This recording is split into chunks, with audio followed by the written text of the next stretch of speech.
नमस्कार. आलात इन्फॉर्मेशनवाला गणेशाची माहिती घेतल्याशिवाय जायचं नाही. चला, आज भारतीय राज्यघटनेबद्दल आपण माहिती बघणार आहे. हे खूप स्पर्धा परीक्षा करणाऱ्यासाठी खूप महत्त्वाचं आहे. थोडक्यात माहिती आहे, घेऊन जावा. ठीक आहे. भारतीय राज्यघटना काय आहे तर आपल्या जगामध्ये सर्वाधिक मोठी लिखित राज्यघटना म्हटली तर आपल्या भारताची आहे. आता हे कुणी लिहिली तर डॉक्टर बाबासाहेब आंबेडकरांनी लिहिली. ओके. खूप साऱ्या जगाचा विचार करून आपल्या भारताची जी काही लिखित मोठी राज्यघटना आहे ती लिहिली. मूळ इंग्रजी आणि हिंदीमध्ये आहे, दोन्ही. ठीक आहे.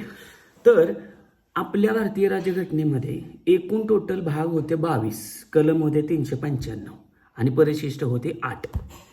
पण सद्यस्थितीला आत्ता 2025 मध्ये बघायला गेलं तर आता भाग आहेत 25, कलम आहेत 465 आणि अनुसूची आहेत 12.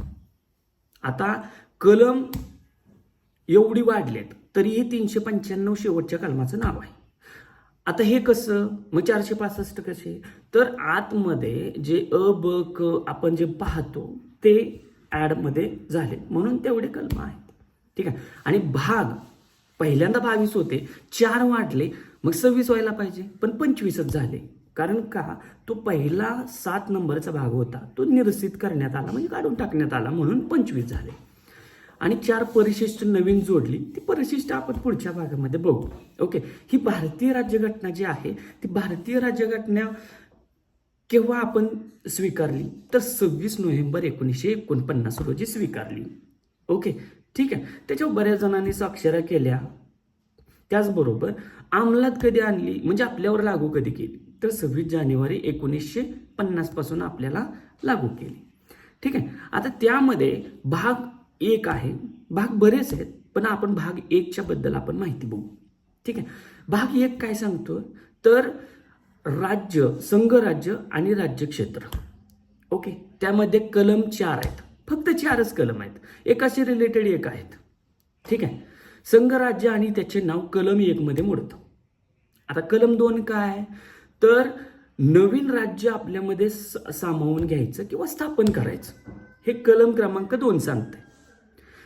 त्याचबरोबर कलम क्रमांक 3 आपल्याला काय सांगतं तर आपलं जे काय राज्यक्षेत्र आहे त्याची सीमा किती आहे, त्याचं नाव चेंज करायचं असेल किंवा नावात बदल करायचा असेल, सीमा वाढवायची असेल, कमी करायची असेल, नवीन राज्य आपल्यामध्ये निर्माण करायचं असेल तर कलम क्रमांक 3 मध्ये आपल्याला सांगते.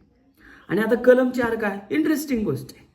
कलम 4 काय तर 2 आणि 3 मध्ये काय बदल करायचा असेल तर तो 4ला आधार घेऊन बदल करावा लागतो. म्हणजे काय, घटना दुरुस्ती 368 मध्ये दिलेली आहे.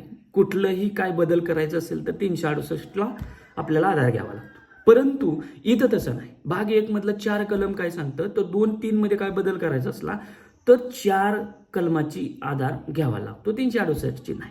ठीक आहे. चला, आज एवढ्याच भागाची माहिती बघितल्या. पुढची काय माहिती असेल ती आपण पुढच्या भागामध्ये बघू. तर माहिती आवडली असेल तर आपलं सबस्क्राईब करा. नवीन आहे समजून घ्या. आणि आपल्याला डिजिटल पॅनल घ्यायचा, इंटरॅक्टिव्ह पॅनल. तर काय होईल तेवढी मदत आपल्याला वर स्क्रीनवर नंबर दिसतो त्याच्यावर पाठवा. काय होऊन दे की आता तुम्हाला पण चांगली माहिती मिळेल.